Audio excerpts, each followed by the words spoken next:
जाने दो बेटा, क्या करोगे। समय ही कुछ ऐसा है। इस महामारी ने तो तुम जैसे कितने लोगों की रोजी रोटी छीन ली है।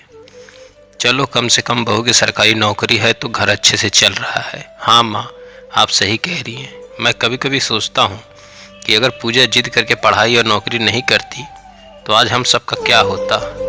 हाँ बेटा, इसीलिए तो कहते हैं कभी कभी जिद करना भी अच्छा होता है। रसोई में चाय नाश्ता बना रही पूजा दोनों माँ बेटे की बातें सुन रही थी। वो सोचने लगी, आज ये दोनों माँ बेटे मेरी तारीफ कर रहे हैं, लेकिन यही पढ़ाई और नौकरी करने के लिए मैंने कितने पापड़ बेले हैं। घर से लेकर बाहर तक सबने कितना सुनाया, किसी ने साथ नहीं दिया। ऊपर से जिद्दी स्वार्थी न जाने क्या क्या तमगा लगा दिया। उसे एक एक करके सारी बातें याद आने लगी। बड़ा बेटा करीब 5 और छोटा 1 साल का हो गया। तब उसने पति और सास से अपनी इच्छा बताई कि मैं फिर से पढ़ाई शुरू करना चाहती हूँ। अरे 2 बच्चे हो गए हैं तो अब क्या पढ़ाई करोगी, कौन सी नौकरी करनी है। जितना पढ़ी लिखी है वही काफ़ी है। अब बच्चों को अच्छे से संभाल लो, किसी नौकरी से कम नहीं है। सास ने अपनी भौं सिकुड़ते हुए कहा। हाँ माँ, बिल्कुल सही कह रही है। फिर तुम्हें पढ़ाई छोड़े 7 साल हो गए। वापस शुरू करना इतना आसान नहीं होगा। वैसे क्या करने का सोचा है। बीएड करने का। एमए कर चुकी हूँ, बीएड कर ली तो टीचर की जॉब मिल जाएगी। टीचर की जॉब? अरे टीचर की जॉब में सैलरी कितनी होती है, क्या खर्च करोगी, क्या बचाओगी। फिर तुम कॉलेज जाओगी, तुम्हारे पीछे बच्चों को कौन संभालेगा। छोड़ो या पढ़ाई लिखाई की बातें, दिमाग से निकाल दो। माँ सही कह रही है, घर और बच्चे संभाल लो वही काफ़ी है। आप चिंता ना करिए, मैं घर और बच्चों के साथ पढ़ाई भी कर लूँगी। बस आपका और मम्मी जी का थोड़ा साथ मिल जाए। तब भी सास और पति तैयार नहीं हो रहे थे। अंत में पूजा के काफ़ी जिद करने और रोने के बाद बीएड में एडमिशन हुआ। अभी केवल 2 ही महीने हुए थे कि सास गाँव चली गई, यह कहकर कि गांव में छोटी बहू को बच्चा होने वाला, उसे भी देखभाल करनी है। उनके जाने के बाद पूजा को बहुत दिक्कत होने लगी। पति भी काफ़ी नाराज़ रहने लगे। अक्सर दोनों में झगड़ा हो जाता। वो हमेशा कहते, छोड़ दे पढ़ाई लिखाई, मैं तो अच्छा खासा कमा ही रहा हूँ, फिर क्या ज़रूरत है। अपने सामने कोई चारा ना देख पूजा दोनों बच्चों को डे केयर सेंटर में डालने का निश्चय किया।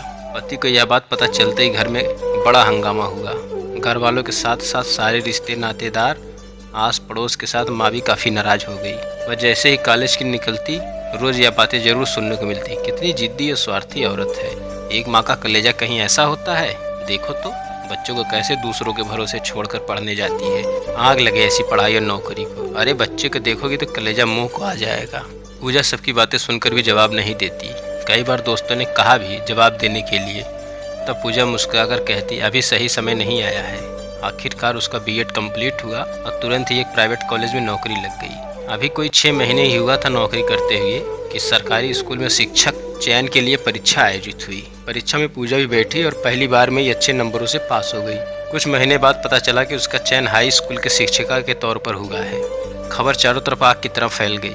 सब बधाई देने लगे। अरे बहू, बहुत ही जीवट औरत है तू, जो ठान लेती है पूरा करके ही दम लेती है। तभी पूजा की एक सहेली ने कहा, अब आप सब मानते हैं ना कि पूजा स्वार्थी नहीं बल्कि आज की एक सजग माँ है। हाँ बिल्कुल मानते हैं। अब घर में किसी को कोई शिकायत नहीं थी। जब बच्चे बड़े हो गए तो उसे भी अपने स्कूल में दाखिला करा दिया, साथ में बच्चों को लेकर आने जाने लगी। इस महामारी की वजह से जब कंपनी को घाटा हुआ तो बहुत सारे कर्मचारियों की छटनी शुरू हुई, जिसमें एक पूजा का पति भी था। तब से पूजा न सिर्फ पूरे घर का खर्च संभाल रही थी बल्कि साथ में मधुमेह और हृदय रोग से ग्रसित सास का इलाज भी करवा रही है। अरे बहू, तुम्हारा ध्यान कहाँ है, तुमने मेरी चाय में चीनी डाल दी है। बिना चीनी की चाय बना कर दो मुझे वापस। सास की बात सुनकर पूजा वर्तमान में लौटी। हाँ माँ, अभी बना कर देती हूँ। दोस्तों, कहानी पसंद आई तो लाइक शेयर सब्सक्राइब जरूर करें।